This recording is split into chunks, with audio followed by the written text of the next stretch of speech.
Okay. Hi everyone, I'm Nigel Merrick, founder of the Xenolog Photography Business and Marketing website, and a very warm welcome to our latest Inner Circle webinar.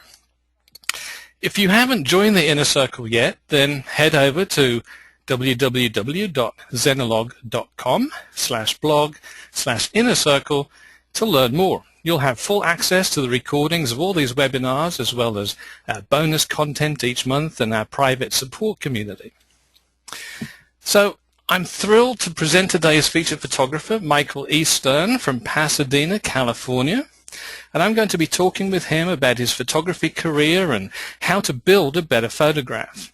Michael has been involved in the photography business for many years now, and I'm always impressed with his enthusiasm and dedication to the profession.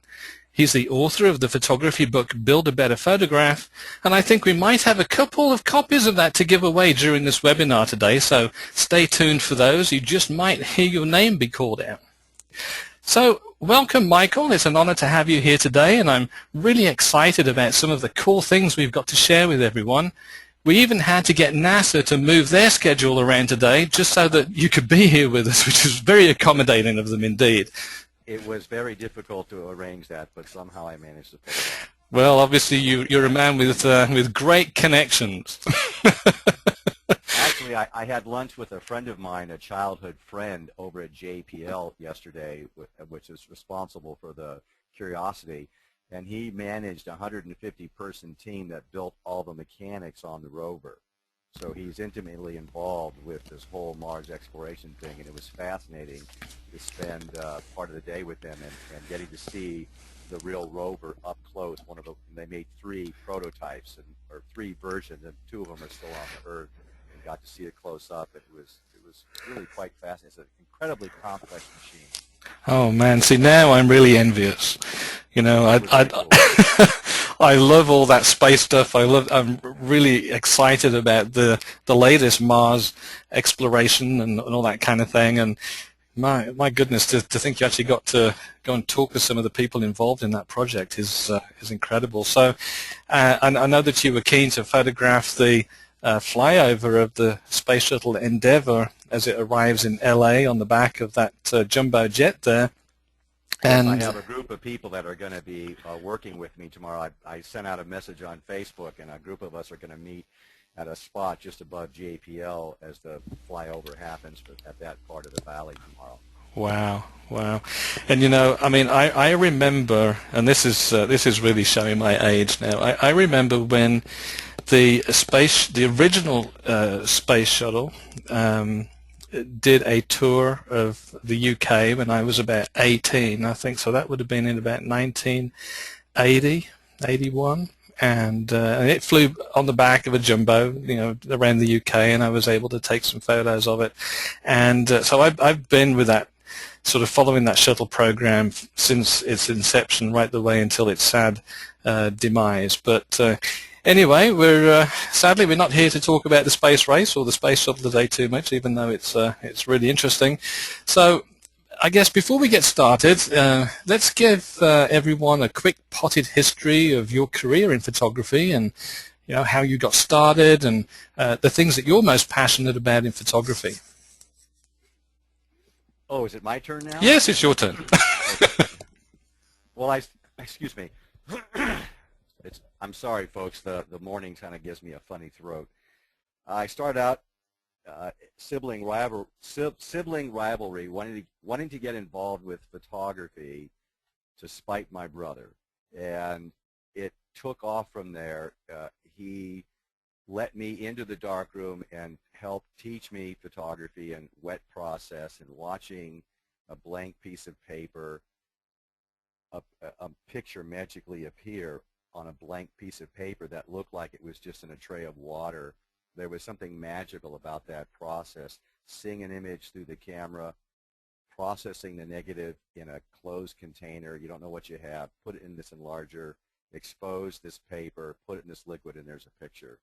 And that step-by-step process just thrilled me to death, and I've never lost that passion. I mean, I am a photographer, I am an artist, and the process of creating is thrilling to me, whether or not there is a dollar figure attached to it.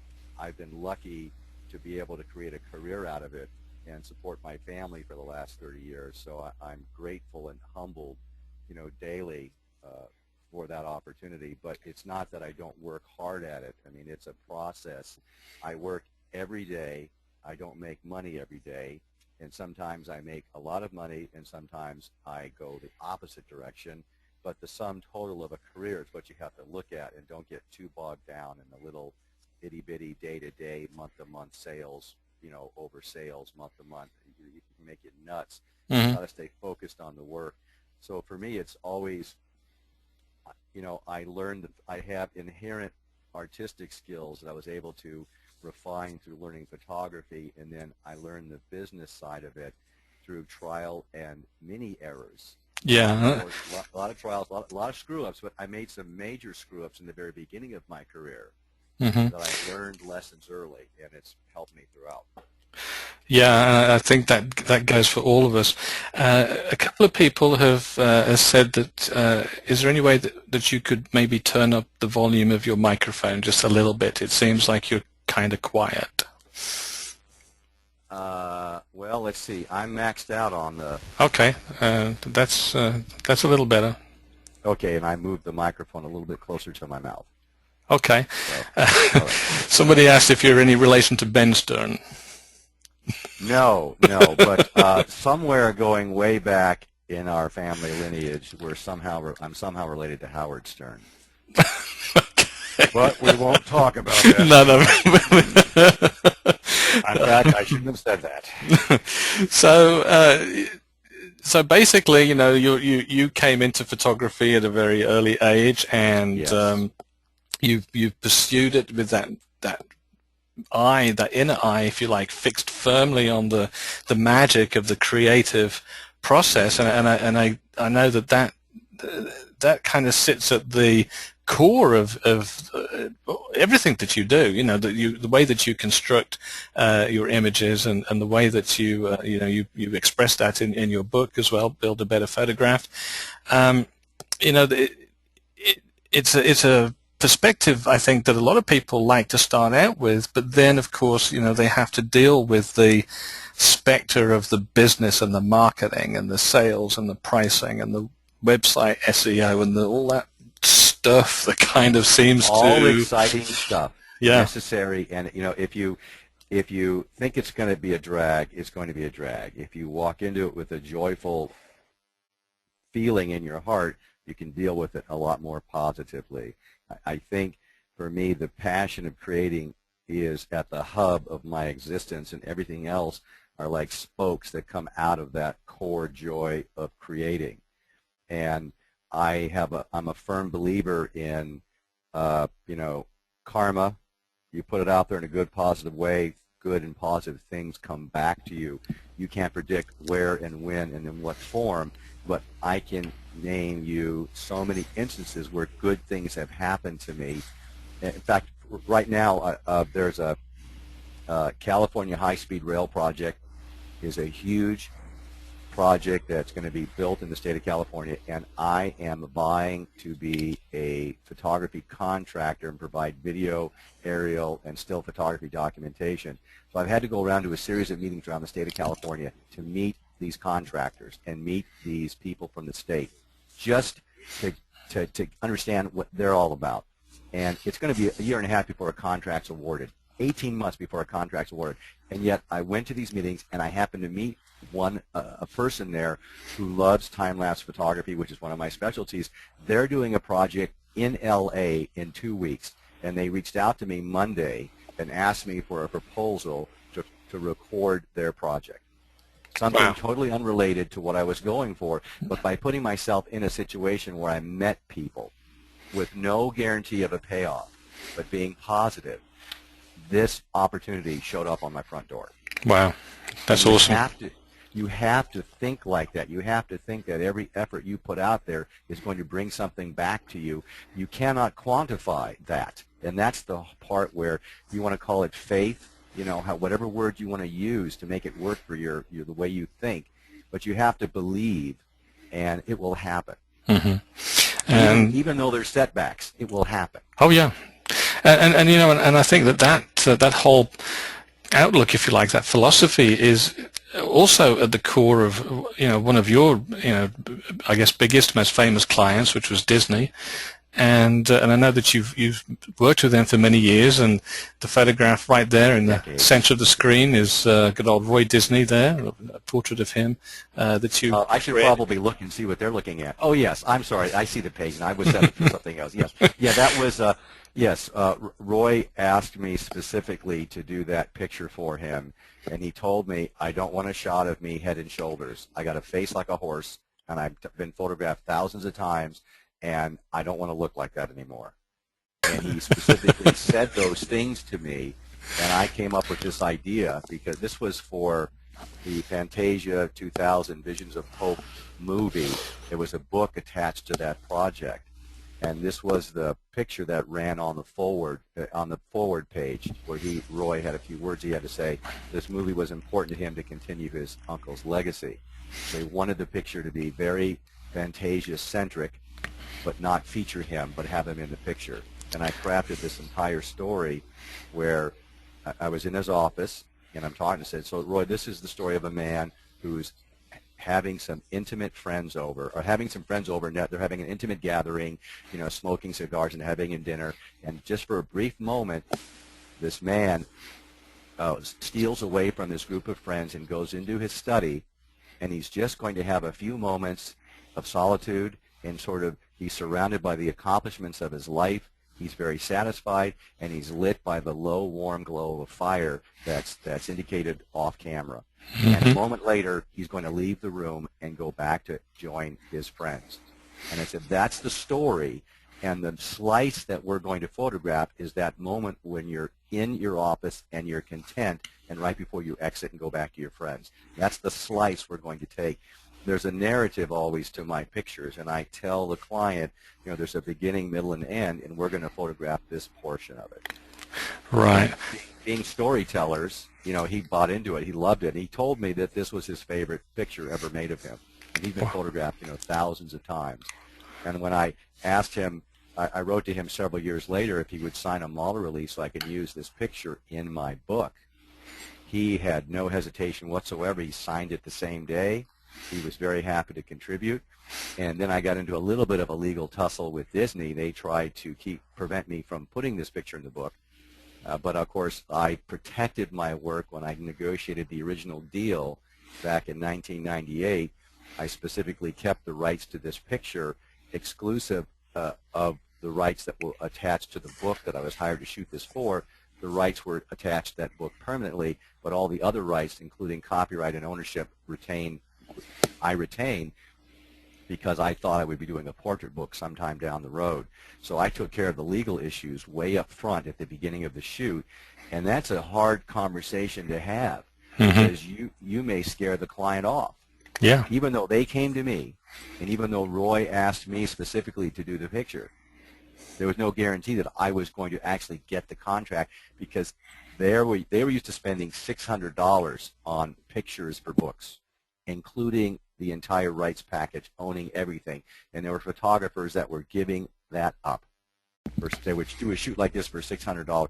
This shoot went out the door for $13,000. Wow. And I just say that by way of example. You have to believe in the value of your work. You have to believe, you have to buy into your creative process. You have to believe in the value of your work. And you have to be strong, assertive, polite when you negotiate. And, you know, sometimes you lose. That is part of the game. Not, you know, there's not one athletic sport, not one sporting team that has a perfect record. Everybody loses sometimes. Yeah. You just want to win more than you lose. Yeah, that's true. You have to buy into that. You just have to buy into that. It's a mindset. Right. So, you know, with Disney being such a I don't know what the word is. You know, it's such an amazing company when it comes to expressing themselves and incorporating that magic into what they do. And you know, you being the type of photographer who also buys into the magic of the creative process behind your images. You know, in all that, we have to make a sale somewhere. And I was wondering, how does the creative process that you put into your photography feed into the psychology of the sales process? In other words, how much of that do you try to convey to your prospective clients? I drool when I have those opportunities. I was hired, in fact, excuse me one second. Sorry about that. I was hired in 2009 to do a group portrait for one of their feature animation divisions over at Disney. 740 people in a picture at the same time. And it had to be shot at high noon on a hot day because there were 3 executives from Pixar that were going to be in the picture, and they were going to be in a meeting until noon. But we had to have the other 740 people out there set up, ready to go, and then the guys from Pixar come out, and we take the picture, bang, bang, bang, and it's over. And the client told me, listen, we know that it's going to be at noon, it's going to be awful lighting, we know it's not going to be anything more than a snapshot, so we're not expecting much from you. And I went, au contraire. When you hire me, I am going to create a piece of art for you. You are challenging me with a very sort of average to below average situation. I didn't use those words. I'm kind of paraphrasing, but they were expecting it's bad lighting, it's 750 people, it's going to be in a time of day where the light in the sky is flat, and we're not expecting much because nobody has ever been able to do this picture very well for us. And I said, I am going to make it a piece of art for you. I'm going to come up with a method and a process for shooting. People are going to have a good time, and you're going to be blown away by the image. It's going to be spectacular. And I absolutely believed every single word I said, and it brought a certain comfort level to them. Mm-hmm. And I believe that it made the negotiation process and setting the numbers for the budget to be a little bit easier for them to accept. Right. Now, I'm sorry. They had a number in their mind that was about 1/3 of what I normally charge. Mm-hmm.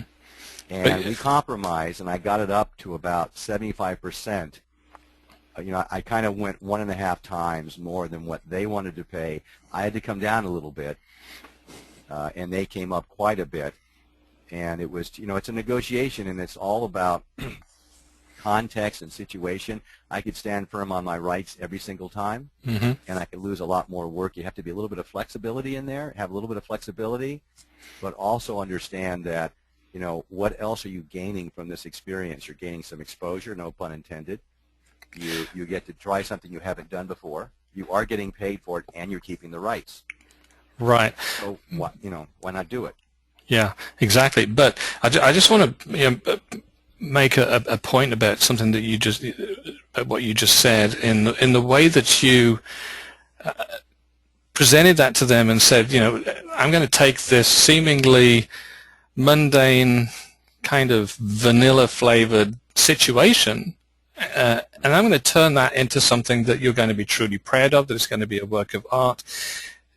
That statement is not coming from any kind of position of just arrogance or anything like that. It's designed to make the client understand that you're going to take this project seriously, that you approach it from the perspective of an artist, and that you don't treat anything as being purely mundane or just run of the mill, or that you're not prepared to accept the fact that a less than adequate situation is going to dictate to you how you do your work, and that you're just going to say, okay, well, I'll just settle for this and just do, yes, never standard settle. work. I am so joyful to be given the opportunity to do what I do and get paid for it that I am thrilled, and I come from a position of confidence and joy. It's not arrogance. It's a supreme belief that I'm going to execute this assignment, and it's going to be unbelievable for them to see it. I specialize in assignments that are kind of boring on average, large group portraits, event work, and I try to elevate it up 1 or 2 notches in terms of the creativity. That being said, I had a commercial studio for 20 years, and I did toy catalog photography and Halloween costume photography. I did a lot of creative stuff. I was given a lot of freedom to produce large-scale jobs and really do higher-end stuff. And it was really great, and I did it for 20 years, and I loved it. Now I'm doing kind of work that, not like some of the more experienced photographers at my level, kind of poo-poo this kind of work because, well, who wants to do a group portrait? I mean, God, how boring is that? Well, if you have that attitude, it is going to be boring. But for me, I see an opportunity to do something no one else has done, and that's niche marketing, and that's what I sell. And even though, you know, when I use the words, and I'm really joyful when I talk to my clients, I am selling them. I am using specific words in specific order to engage their reaction while I'm talking to them, and I can see what words are hitting the right buttons, and I know what direction to take the sales pitch in. I hate email. I'm great on the phone. I'm incredible in person because I'm watching the reaction of my client. Mm-hmm. And I miss that intimacy. The technology of the web has put a barrier between client contact, and they prefer that now, unfortunately, which is why I prefer to stay and work local where I can run out and meet clients. I don't want to do work really with people from New York unless I get a chance to meet them or there's some meaningful dialogue. You know, this email exchange stuff is nuts for me. I do it. I have to. But shall we go to some pictures like that one Disney picture that we were talking about just a few minutes ago? Mm-hmm. Are we ready to switch over screens? Oh, in just a moment, yeah. And I was just going to say to people now, I can tell if you're not paying attention, by the way, out there. I know if you're off there messing with Facebook and tiddling around with Twitter and all that kind of stuff. But I think maybe before we do that, would we like to maybe do a little giveaway? Oh, I suppose we could. Yeah. Does anybody have any questions? Have any questions come? Well, yes, we've got a question come up, at least one so far, which I'll get to in just a second. But for those people who are actually paying attention, it's amazing. Everyone is all of a sudden paying attention. That's fantastic. You are shameless. You are shameless. Absolutely, absolutely, indeed. Okay, well, I'm just going to pick a name totally at random, and we will see who is going to be the happy recipient of a copy of Build a Better Photograph, a signed copy, I'm sure, by yes. Michael. And that actually, two of them are right here, already signed, ready to be put into envelopes and sent out today. All right, awesome. Okay, so I could do a little drum roll, but I don't really have a drum. Absolutely. And so our lucky first winner is Tracy Brown. So well done, Tracy. You are. Congratulations, Tracy. I will make a note of you, and I will be sending you. And she said OMG. OMG. OMG. You're very welcome, Tracy. and I know that we have at least one more of those to give away before the end of the webinar. So, yes. So let's start, and we'll get into some of the photos in just a moment. Okay. And but I had a great question from Tonja, and also John had a question too, which I'll get to in just a moment. But Tonja's question, if we could get to this real quickly, is what drives you besides loving what you do? You know what? You can say the wife, aren't you? Yeah, I want to be a good example for my son. I want him to see me as a relatively happy, well-adjusted, and contented person. And I'm being a little bit, I'm kind of wording it awkwardly, but I want him to look at me and say, you know, my dad's doing okay. He's fun to be around. He works for himself. He's always around when I need him, and I'm going to remember that when I get older and have my own family. I'm really interested in setting that kind of example. My dad had 3 boys and a wife, and he worked so hard. He often left in the morning before we woke up and came home after we went to sleep, and I didn't see him for years except on the weekends. I didn't know that he was actually around during the week because I never saw him. And he tried his best, and I don't hold it against him. You know, I'm not complaining about that. But he was so scared that he would fail, that he was driven to work, and he didn't work himself into an early grave. But after he passed away a few years ago, I'm never going to be able to talk to him again. He's gone, and he had some regrets. I don't want to live with regret. We had some issues in our relationship, and I have an opportunity to ensure that those kind of issues don't come up with my own relationship with my son. And that's a huge driver for me. Mm-hmm. Mm-hmm. Not to get too heavy-handed, folks, sorry, but you did ask. Yeah, and she said, "Sweet, thank you." One more question that came in, and of course, and for those people who are listening to this at work, yes, I understand if you have to be multitasking and doing other stuff. Maybe you've just got one ear listening to the webinar, so I'm not going to come down too heavy on you if I see you paying 100% Yes, Nigel, attention. don't scare the people away, Nigel. We want them to come forward, not go backwards. Oh, that's right. It's not Halloween yet, is it? Oh, Oh my. okay, all right. And Laurie asks, did you ever have to work an outside job and do your photography at the same time? That's an interesting question. I'll try to answer it. It's yes and no. I went right into a studio business in Hollywood after graduating school, not knowing a thing about it, but an opportunity came up to rent a building with another photographer, and we built it out, and we just started working. And I bought a book called Photographer's Marketplace and smiled and dialed and called people up and got clients almost immediately. And that was great. And I was successful for that for about 3 years. I got hurt. I was laid up. I had to close my studio, and I took a job working as the director of photography for an organization that was a photo lab, multimedia production house, and photography studio. So I was one of 3 managers in a larger company, and I worked there for about 4 years as a full-time job with the idea that I would buy the business from the owner, who completely backed out on his agreement.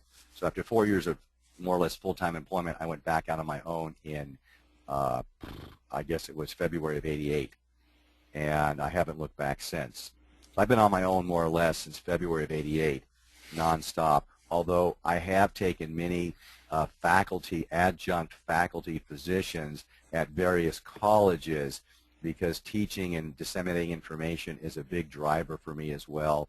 I love to teach and give information and help people figure out what it is they want to do. So I have done a lot, off and on since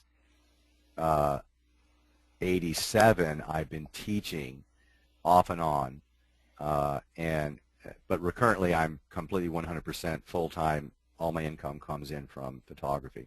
Okay. And there's no shame in taking a job somewhere, but personally, I mean, again, not to get too heavy, I have a chronic health condition that precludes me from working full-time. And even though I am a thoroughbred, Right. my attitude and my ability, I'm 3-legged because I have a health issue. Oh, no okay. company is going to want to hire me because I'm a potential health liability. They'd rather work with a 4-legged nag than a 3-legged thoroughbred. And I recognized that very early, that my health issue was going to compromise, and it flared up really, really huge when I was working for that company, and we decided that the owner was not going to sell to me, and I went back out on my own. My health got worse, at that point, and has continued to just slowly, impact my life. So I have to work for myself. I have to be smart about it and take care of my health and my emotional state, as well. It's really important to have a balance. You've got to achieve some sort of balance to make all of this work. Wow. And so, yeah, we've known each other quite a long time, and even I'm learning new stuff about you today. That's really... Oh, Nigel, I have so many words yet to say. You have no idea. Well, I wish we could get to all of them, but I'm sure that people are itching to move on to let's look at some pictures. to the photos. We do have just a couple of questions come in, and I'll try and kind of blend them into one. Yeah, I'm good. Sure. We have from Jay and from Tonja. What is the best way to build new contacts if you were to move to a new city, for example?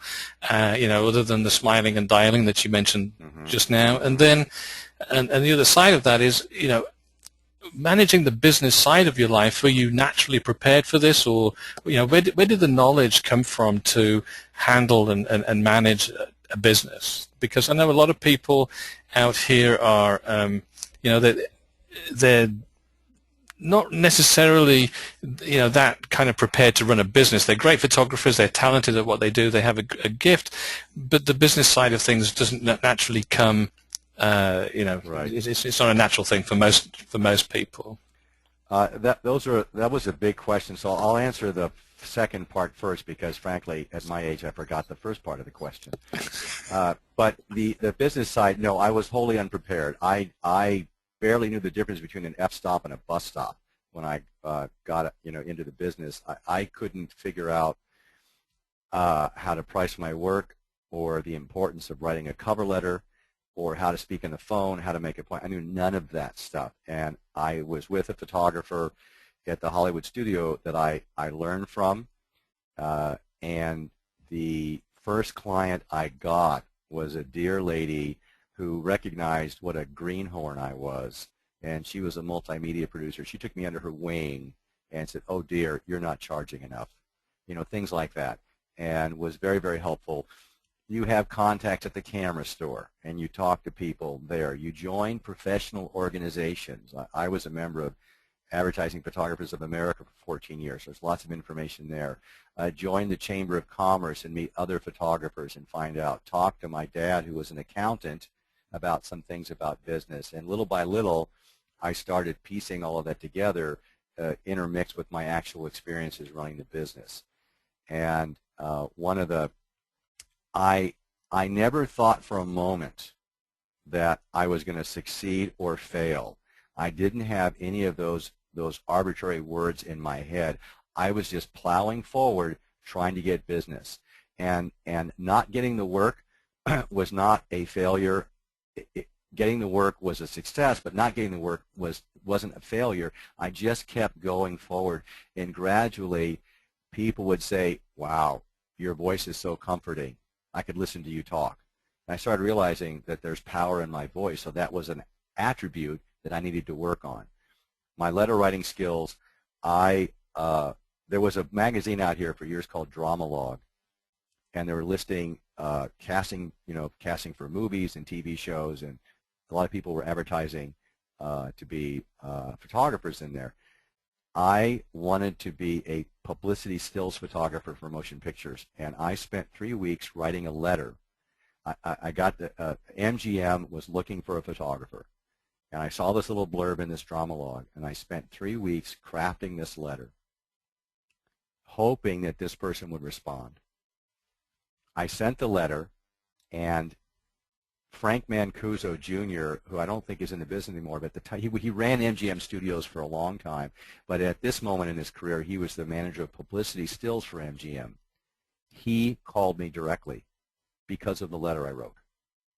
Now, I didn't think for a minute that I would actually get any kind of success from that letter. I didn't realize that. What if he actually called? What would I say? I didn't expect him to call. For me, it was just an exercise, and could I craft a letter that would get someone to respond? And when he called up and said, "Well, I got your letter, and I'm calling you to tell me all about yourself," I kind of blew it because I didn't have any remarks prepared. So I learned I can convince people with my voice. I can convince people with the power of my written words, but I got to figure out a way to actually put all of that together. So little by little, I worked on all the skills. And I got lucky a few times, and some failure, some times it didn't work, but I kept plugging away at it, and eventually you get a sense of your value in the marketplace. Again, you join professional organizations, and you talk to friends, and you get some sense of what the numbers are, and you also have to understand what it costs you to operate on a daily basis, on a monthly basis. What's the outflow of cash? How much money do you need a month? So there's I'm not a business person. I've learned how to do the business and conduct it. And right. I do have a good instinct for pricing. I'm kind of just come by that naturally. What was the first part of the question? The first part of the question. Yeah, when you come to a new city. Yeah. Yes. Join the Chamber of Commerce or look for get-togethers and go out and meet people. I volunteer in my community. There's a neighborhood association. You meet people in business sometimes. There's something right now called the Citizens Police Academy here in Pasadena. It's a 12-week class where people get to know about the passing the police department. Turns out the deputy chief is a friend of the family. I had no idea on my wife's side. I'm going to hit them up for some photography work. I had no idea that that opportunity would be there. Even at my stage of my career, I'm looking for opportunities that put me in the mix of being with people. And I don't promote myself. I tell people I'm a photographer, and that's it.